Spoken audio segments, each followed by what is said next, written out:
Ang diffusion, bansa lang ang nagpapakalat niyan sa iba't ibang bansa. Ibig sabihin, nanggaling sa Pilipinas yung diffusion order. At yung diffusion order ay nakikiusap ang Pilipinas na arestuhin or at least i-facilitate yung pag-aresto para ma-extradite ang isang tao. Siguro kaya sila kumuha ng diffusion order, ang intensyon nila sa Hong Kong huhulihin. Pero kung ikaw ay merong diffusion notice, bakit mo na mapadadala sa sarili mo yan? Ikaw lang bilang isang bansa ang nakikiusap na kung mahahanap nyo itong taong ito sa jurisdiction ninyo, pakihuli lang at pakidala sa amin para siya ay ma-extradite. So malinaw po, hindi nanggaling mismo sa Interpol ang diffusion notice. Yan po ay nanggaling mismo sa gobyerno ng Pilipinas. Nagpapatuloy pa rin ang proseso pag-apply, pero gaya ng sinabi ko, meron na po akong application. So okay, protektado na, no? At meron na akong karapatan na tinatawag na non-refoulement. Hindi na po ako mapapabalik sa Pilipinas kung saan ako'y nagsasabi na ako'y biktima ng persecution. Pero siguro pag-usapan natin some other time yung ating amnesty. Ngayon po, ang gusto kong pag-usapan ay yung lumabas na diffusion. Ano ba yung diffusion na lumabas doon sa investigasyon ng Senado ni Senator Amy Marcos? Ang lumalabas, ang meron lang palang na-issue para arestuhin ang ating dating Presidente Rodrigo Roa Duterte ay isang diffusion order. At bagamat sinasabi palagi ng ating mga opisyales na sila ay makikipagtulungan sa Interpol pag nagkaroon ng red alert notice, wala pong red alert notice. So ano yung diffusion order at bakit ito ay sablay bilang legal na basihan sa pag-aresto kay Presidente Duterte? Well, unang-una po nasabi na natin na ayon sa Article 59 ng Rome Statute of the ICC, bago maaresto ang tao para padala sa ICC, dapat iharap muna sa lokal na hukuman. At ang mangyayari doon sa lokal na hukuman, para siyang extradition. A-ascertain yung identity ng tao, sisiguraduhin na yung kanyang mga karapatan ay narespeto at saka siyempre issue na kung meron bang jurisdiction yung hukuman na nagre-request ng extradition ng isang Pilipino. So anyway, ang sinasabi nila, Secretary Remulla, palagi nilang sinasabi, kinakailangan makipagtulungan pag merong red notice alert. Kalokohan po yun. Kasi malinaw naman po na ang red notice alert ay hindi siya international warrant of arrest. Yung pagpapatupad po ng red notice alert ay sang-ayon pa rin sa lokal na batas. At dahil sang-ayon nga sa um, Rome Statute na kinakailangang iharap siya sa hukuman, ang dahilan kaya kinakailangang iharap sa hukuman ay para masigurado na sang-ayon sa ating saligang batas na no person shall be deprived of life, liberty, or property without due process of law, na maririnig muna yung tao na aarestuhin. Lalong-lalo na kung siya ay merong pagtutol doon sa jurisdiksyon ng hukuman na maglilitis sa kanya o humihingi ng kanyang pagkatao. At alam naman natin sa mulat mula, sinasabi natin na wala ng jurisdiction ICC dahil tayo po'y bumitiw na at nagsimula yung preliminary investigation matapos or lampas na doon sa isang taon matapos tayo nag-deposit ng instrument of withdrawal. Ang nakapagtataka, bagamat paulit-ulit nilang sinasabi na tayo ay susunod at makikipag-cooperate para ipatupad ang red notice alert, wala palang red alert notice.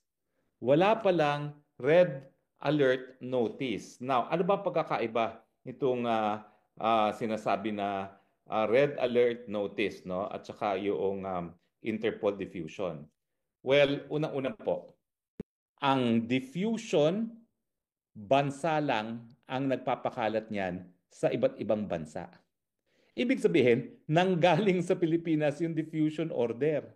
At yung diffusion order ay nakikiusap ang Pilipinas na arestuhin or at least i-facilitate yung pag-aresto para ma-extradite ang isang tao. Siguro kaya sila kumuha ng diffusion order, ang intensyon nila sa Hong Kong huhulihin. Pero kung ikaw ay merong diffusion notice, bakit mo na mapadadala sa sarili mo yan? Ikaw lang bilang isang bansa ang nakikiusap na kung mahahanap nyo itong taong ito sa jurisdiction ninyo, pakihuli lang at pakidala sa amin para siya ay ma-extradite. So malinaw po, hindi nanggaling mismo sa Interpol ang diffusion notice. Yan po ay nanggaling mismo sa gobyerno ng Pilipinas. Ibig sabihin, kung yan ay hiningi natin para hilingin sa Hong Kong na arestuhin si Presidente Marcos, well, naintindihan natin yun kasi nga wala namang jurisdiction ng Pilipinas sa Hong Kong. Pero kung yan ay galing mismo sa Pilipinas, para namang ulul yan. Alam mo namang i-request mong sarili mo na arestuhin. Ba't ka pa magre-request? Ikaw na nga magpapa-aresto. So binobola tayo ng mga administrasyon ng Marcos Jr. nung sinasabi nila na legal ang pag-arrest dahil ito ay diffusion notice. Uulitin ko po, parang ulul naman tayo na sasabihin natin sa ating sarili, sa bansang Pilipinas, sige nga, tulungan mo akong arestuhin. Ang ibig sabihin po niyan, Pilipinas lang talaga ang nagdesisyon na arestuhin ang presidente. Wala pong kinalaman ang Interpol, wala pong kinalaman ang International Criminal Court. Ganun pa man, ano naman ang pagkakaiba ng diffusion at saka yung red notice? Well, yung red notice kasi, Interpol mismo ang nag-i-issue niyan. Kung gets nyo? Ang diffusion, Pilipinas ang nag-issue na nakikiusap sa mga bansa, tulungan nyo kaming arestuhin si PRRD. Pero bakit mo sa gagamitin nga ang diffusion kung pag-aaresto sa Pilipinas mismo? Samantalang ang red alert notice naman galing sa Interpol at lahat ng miyembro ng Interpol ay pinakikiusapan. Pwede ba pakiaresto preparatory sa extradition? Hindi po automatic yan kahit tayong parte ng daigdig. Kasi kinakailangan magkaroon ng proseso na masiguro na yung due process right ng nasasakdal ay may respeto. Kaya nga po, kapag ang proseso ay parang extradition, yung extradition hearing na yan ay para lang masigurado na yung due process right, yung karapatang madinig ng nasasakdal, kung meron na labag na karapatang pantao o kung ano man ang objection niya doon sa jurisdiksyon ng korteng liliti sa kanya, ay madesisyonan ng korte. Malinaw po. Pero walang nag-request na arestuhin ng presidente. Yan ay decision lamang ng Pilipinas. So wag na sana tayong malinlang bilang taong bayan na di umano sumusunod lang kami sa warrant of arrest ng ICC. Now, sabihin natin merong warrant of arrest. Hindi nga po automatic yung pagtutulungan ng mga bansa. Kaya nga po, ang nakahandang petition sana ay certiorari para mapigilan yung pagtutulungan ng mga Pilipino sa ICC. Pero sa punto pag-aresto po, wala pang kahit anong hiningi ang ICC. Sa katotohanan, nabulaga na lang sila at nandyan na ang pagkatao ni Presidente Rodrigo Roa Duterte sa dahig na hindi pa naman sila formal na humihingi ng kooperasyon ng Pilipinas. Ibig sabihin, talagang nais nilang tanggalin si Presidente Duterte bilang tinik sa kanilang plano na Marcos forever. Malinaw po yan at ngayon po, nagtagumpay sila. Pero pag-uusapan nga po, no, ngayong malinaw na wala namang request ang ICC na isurrender siya. Paano naman magkakaroon ng duty to cooperate kung hindi pa nagkaroon ng request? Di ba? Kakatawa naman yan. Ibig sabihin, binolunteer ng Pilipinas ang pagkatao ni Presidente Duterte, pero si Presidente Duterte hindi siya nag-voluntary surrender. Labag sa kanyang kalooban at kagustuhan ang pagpapadala sa kanya sa dahig. Walang voluntary surrender. Kaya nga tinatawag natin, kidnapping ang nangyari. Di ba? Dahil kung yan ay dinaan sa tamang proseso, binigyan sana siya ng kanyang karapatan ng due process at yan nga ay sa harapan ng hukuman. Kaya lang, kung todo bola sila, di umano, sumusunod lang kami sa ating obligasyon sa tratado. Hello! Miski sa Interpol po, walang obligasyon na sumunod sa Interpol. Miski meron ng red notice alert. Bakit? Depende pa rin po yan sa lokal na batas. At ang ating lokal na batas, unang-una, ang saligang batas, no person shall be deprived of life, liberty, or property without due process of law. At yung proseso na susundin ay yung proseso ng deportation. Malinaw po yan, ha? So ngayon, dahil hindi naman pala humingi ng tulong ang ICC, Binolunteer ng Pilipinas ang pagkatao ni Presidente Duterte na malinaw naman sa mga video na bakit, ano kasalanan ko, bakit niyo ako hinuhuli? Talagang malinaw po, kidnapping. Malinaw pa sa sikat ng araw ang nangyari. Kaya nga po umaasa ako na dahil sibilisado naman ang mga West sa ICC at sibilisado naman yung hukuman na yan, na hindi sila papayag na magpatuloy ang kanilang jurisdiction gayong ang pagkatao ni Presidente Duterte ay nakuha sa pamamagitan ng kidnapping. Malinaw po yan. Maraming salamat nga pala dun sa nagpadala sa akin ng yung diffusion notice. Parang telegram po yan. Pero nakakatawa nga, yung diffusion notice dapat pinapadala sa iba't ibang bansa. Hindi mo dapat padala sa sarili mo. Dahil ang requesting party, Pilipinas, ang ginawa niya, pinadala niya sa sarili niya. Pinatupad niya yung sarili niyang request sa kanyang sarili. Di ba nakakabuang yun? Hello talaga. Well, anyway, darating na po ang takdang panahon at yan naman po ay mailalabas sa hukuman. O nga pala po, no, kami po ay in the process of filing a reply doon sa sagot ng OSG, hindi pala OSG, ng DOJ, doon sa hinain naming habeas corpus with certiorari and TRO na ang aming naging kliyente ay si Congressman Pulong. In any case, bawal naman ako magkomento sa merito dyan. Sinasabi lang namin na mali yung pagkakahuli dahil nga po walang legal na visa ang warrant of arrest na in-issue ng ICC. Pero hindi pa namin alam ng mga panahon na yon na niwala palang request ng ICC na isurrender ang pagkatao ni Presidente Duterte.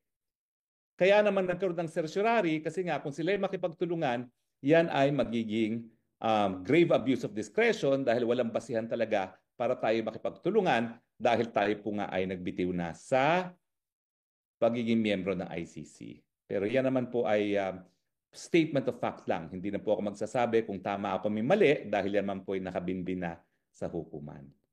So, hihimay-himayin po natin yung mga nakuhang mga katotohanan ng committee ni Senator Amy Marcos. Dahil marami pa po dyan na dapat nating pag-usapan. No? Pero lahat po yung pinag-uusapan natin, kung tama nga ba yung proseso na paghuli at pagpadala kay dating Presidente Rodrigo Roa Duterte sa Hague. At ang pinag-usapan natin ngayon, dahil wala pang request na mag-cooperate ang ICC sa Pilipinas, voluntaryong sinurrender ng gobyerno ng Pilipinas si Tatay Digong, maski ito pa ay labag sa kagustuhan ni Tatay Digong, kaya nga po naging kidnapping.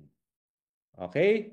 Well, anyway, siguro naman alam niyo ng elemento ng kidnapping, no? Pero para malinaw, sasabihin ko na rin po sa inyo kung anong elemento ng kidnapping. Memoryado ko naman po yan dahil ngayon meron akong dalawang linilitis na kidnapping, no? Siyempre, ang kidnapping ay defined as, unang-una, yung deprivation of liberty ng isang tao. Nakita naman po natin na talagang pinagbawal na si Presidente Duterte na makalabas pa ng eroplano, dinala siya doon sa Villamor at hindi na siya pinayagang umalis doon at sapilitan na isinakay sa eroplano at dinala sa The Hague. Okay? So, malino po na sakop talaga ng elemento ng kidnapping yung nangyari kay Presidente Rodrigo Roa Duterte. Merong unlawful taking or detention, merong use of force, threat, and intimidation. Sabi nga doon sa hearing, 7,000 policemen. Lack of consent dahil paulit-ulit po na tumututol si Tatay Digong at saka yung pag-alis nga, sapilitang isinakay sa eroplano at dinala sa The Hague. Lahat po ng nagkaroon ng partisipasyon dyan sa pangyayaring yan, lahat po kayo liable sa kidnapping. So actually, pero tsaka na natin gawin muna yan. Ang importante, maibalik muna si Tatay Digong. Sana po tayo ay nakatulong sa pagkakaroon ng karagdagang kaalaman dito sa mga pangyayari dito kay Presidente Duterte. At dahil pinag-uusapan nga natin itong issue to, nagkaroon na rin kayo ng karagdagang kaalaman tungkol sa batas. Maraming salamat po sa inyong patuloy na pagtangkilik. Ito po ang inyong spokes ng bayan, Harry Roque, nagsasabi, I love you, Philippines. You're the only country I have. You're the only country that I love. God bless the Philippines at huwag niyo po kakalimutan, Gabay Party List 139 sa balota. Bye!